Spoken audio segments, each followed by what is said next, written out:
how to add a shortcuts folder widget to the home screen on the iPhone 16 series.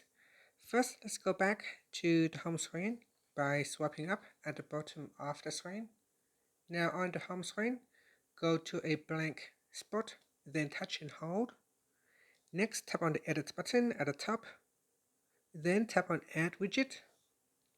After that, we scroll down, and in here, tap on shortcuts, then swipe across to the left until you see it says shortcuts folder. In here, you can choose a small size widget, a medium size, or a large size. So select a size, then we go down and tap on add widget. Next, tap on the widget itself, then tap on folder. In here, select a shortcut folder that you would like to use.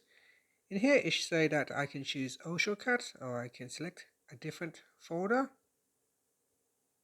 So in your shortcuts app, you can create a shortcut folder, and from here in the widget, you can select that particular folder. And that's it. After, you can tap on the outside of the box to save the changes. Then tap on done. And that's it. Thank you for watching this video. Please like and subscribe to my channel for more videos.